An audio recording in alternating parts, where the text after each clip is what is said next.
all the rain this winter has had a huge impact on the Oroville Lake water levels. The reservoir is now well over 100% its historic average.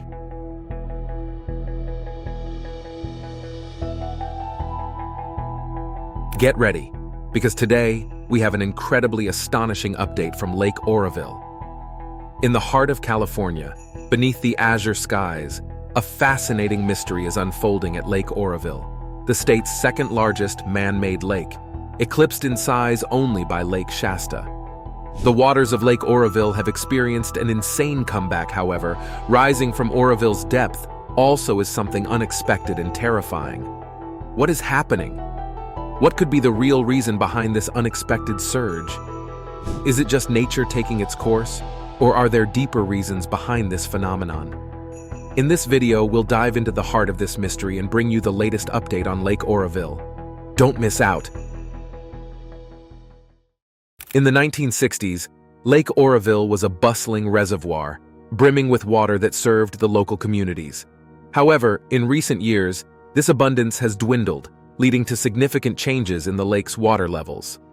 The challenges began when California faced an extended period of severe drought, known as a mega drought. This situation worsened due to multiple factors, including the impacts of climate change, excessive water usage for farming, and even pollution caused by cities. Between 2012 and 2016, Lake Oroville's water level plummeted to its lowest point in 4 decades. When the situation seemed dire, disaster struck in 2017 when cracks and erosion appeared in the dam's spillways. To manage the damage, authorities reduced water releases, causing the lake's level to spike to 101% of its usual capacity. This led to the emergency spillway overflowing for the first time ever, triggering serious erosion concerns and forcing evacuations downstream. By 2021, Lake Oroville hit its lowest water level since 1977, standing at just 24% of its capacity. This sharp decline forced the Edward Hyatt power plant, operating for 54 years, to shut down. Without water to turn the turbines, electricity generation ceased, impacting both power supplies and downstream water conditions. This puts stress on the habitats of fish and wildlife, relying on stable water conditions. Yet against all odds, Lake Oroville made a surprising comeback, and as of October 7th, its current elevation stands at an impressive 830 feet. But to truly understand the recent development and the factors behind the lake's recovery, it's important to understand the broader context surrounding Lake Oroville. Nestled amidst the stunning Sierra Nevada foothills, Lake Oroville sits about 75 miles north of Sacramento, California. Its origins date back to 1968, when the impressive Oroville Dam was constructed, proudly holding back the waters of the Feather River and its tributaries. This dam, standing tall as the tallest dam in the United States, is a key component of the California State Water Project, a vital water management system in the state. Lake Oroville itself is not just a picturesque site, it's a reservoir powerhouse. Covering a vast surface area of 15,810 acres and boasting an immense storage capacity of 3.5 million acre-feet of water, it reaches an elevation of 900 feet when filled to the brim. The lake is nourished by the North Fork, Middle Fork, West Branch, and South Fork of the Feather River watershed, draining an expansive area of 3,611 square miles, 9,350 square kilometers.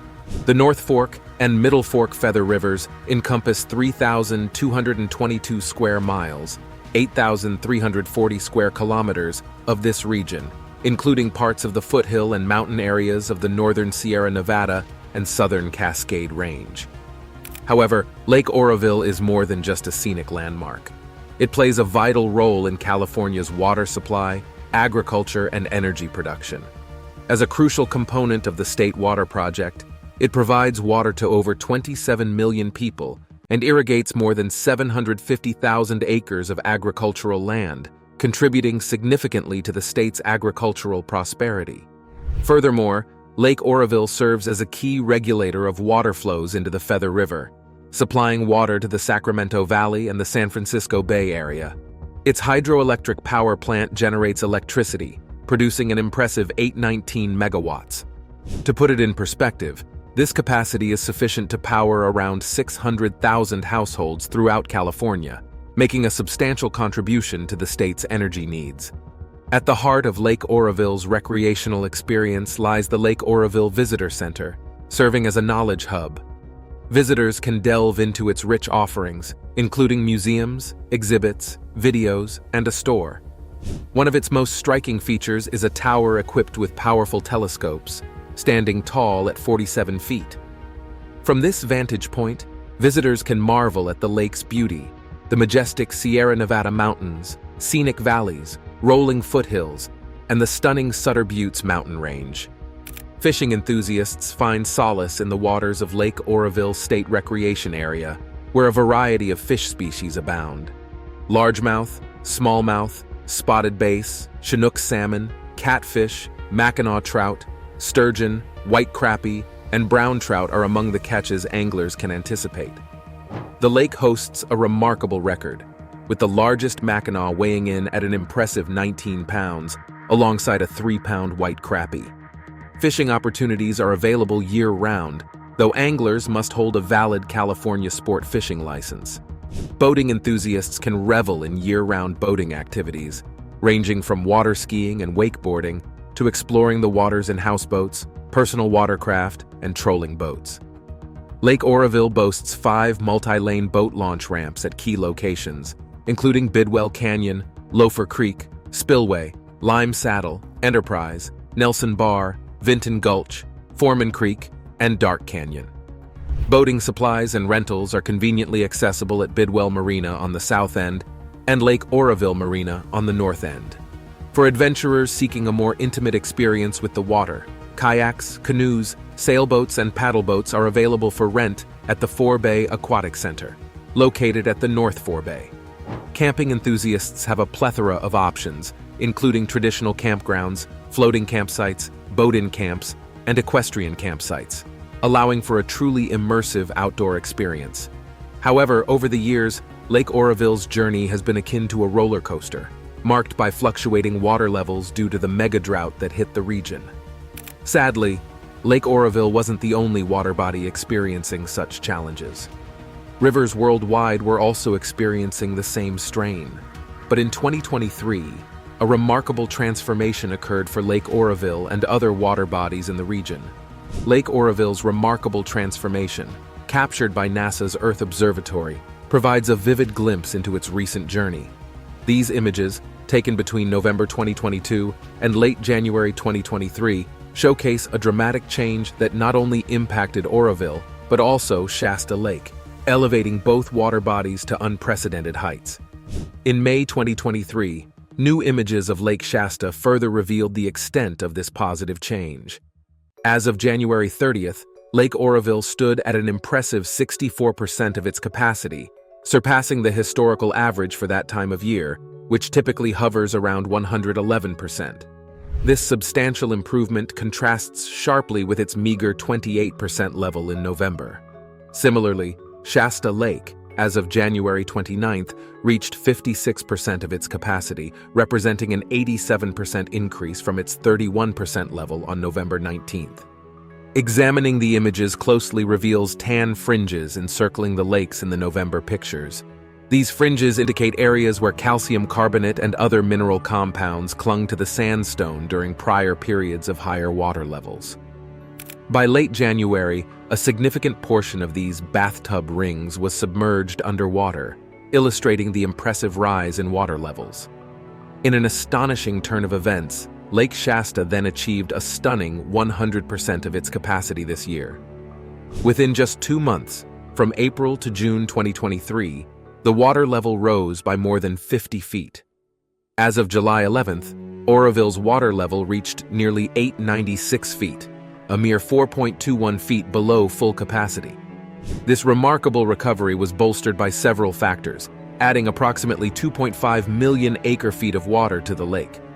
Consequently, Lake Oroville has returned to its expected level for this time of the year, enabling the resumption of power generation at the Hyatt plant.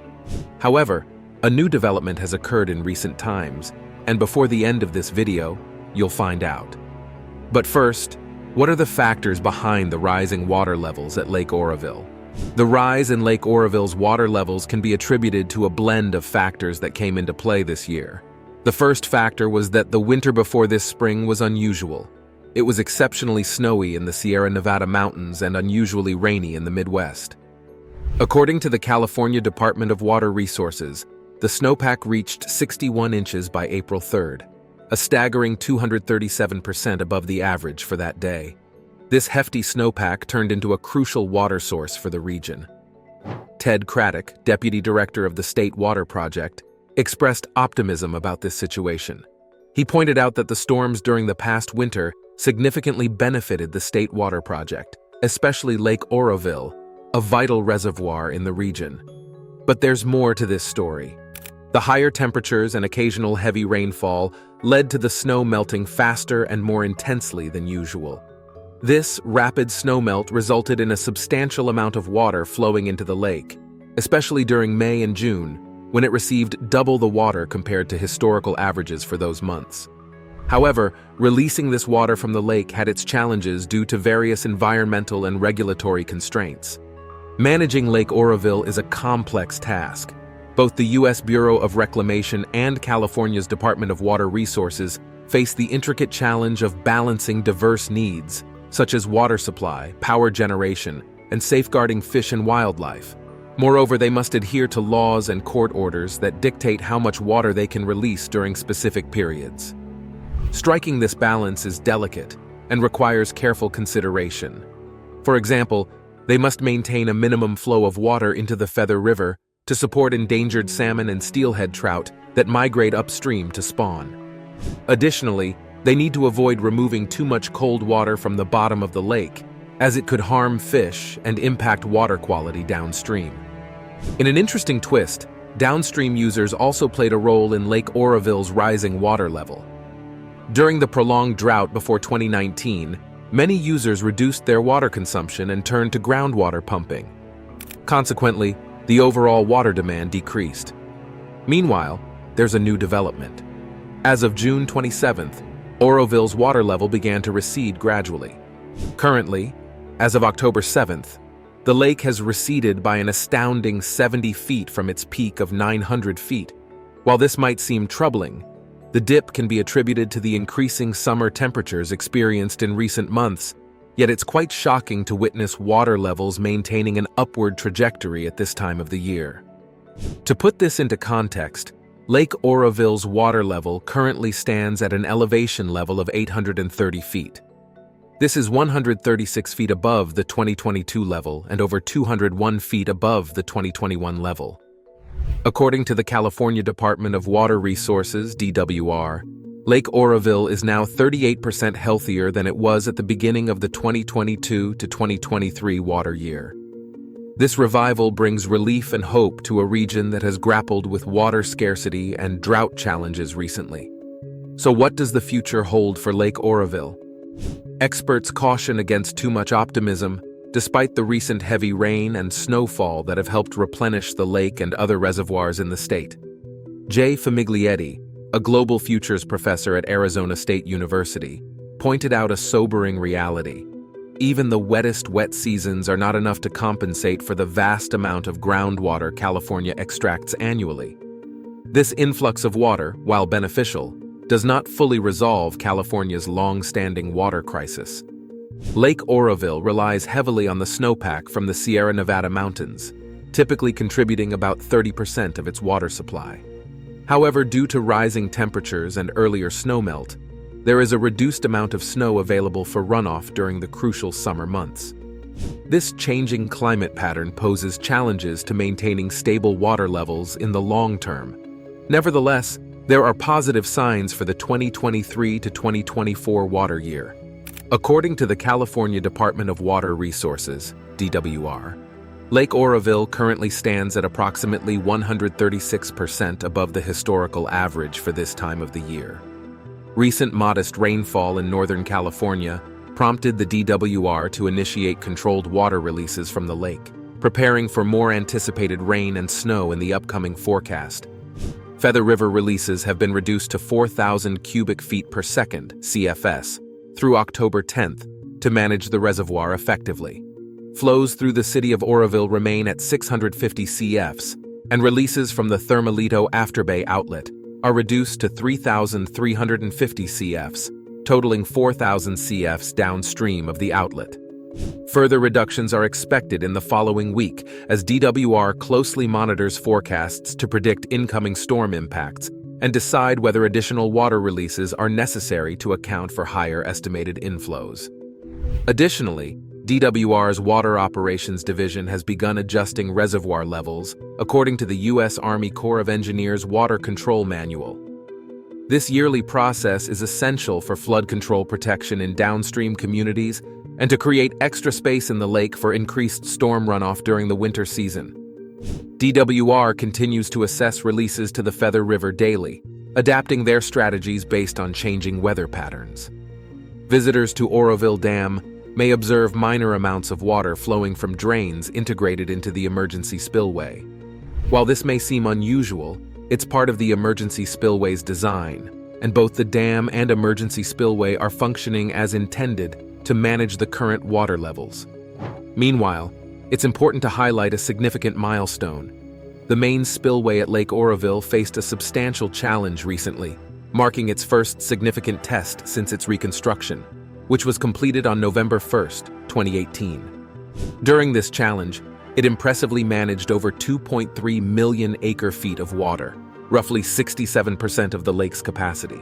To put it in perspective, it handled peak releases reaching a remarkable 36,000 cubic feet per second. This showcases the effectiveness of the reconstruction efforts. Yet looking forward, there's a bit of uncertainty. According to predictions from the National Oceanic and Atmospheric Administration, there's an equal chance of above-normal precipitation for most of California in 2023. However, they warn that even if there is above-average rainfall, it might not be sufficient to completely alleviate the drought conditions. So, while we're witnessing some positive developments with increased water inflow, there's still a need for caution and preparedness. In light of these uncertainties, experts and government officials are urging Californians to stay vigilant and keep up their water conservation efforts. Sustainable practices should continue, and there shouldn't be any complacency, even with the positive trends in water levels. Additionally, the California Department of Water Resources, DWR, has taken a proactive step. They've released the public review draft of California Water Plan, Update 2023, to better prepare and plan for a future marked by climate extremes. For decades, the California Water Plan has been a vital strategic blueprint for managing and developing the state's water resources. It serves as a guide for various water managers, including water districts, cities, counties, and tribal communities. This comprehensive plan is updated every 5 years, as mandated by the State Water Code. These updates ensure that the plan aligns with current water conditions and state government priorities, providing a framework to address the challenges posed by changing climate patterns. In essence, while there are positive signs, the ongoing uncertainties highlight the importance of continuous preparedness and adaptive strategies to secure California's water future. Thanks for tuning in to this episode of Beyond Discovery. Click on that video that pops on your screen. It's unbelievable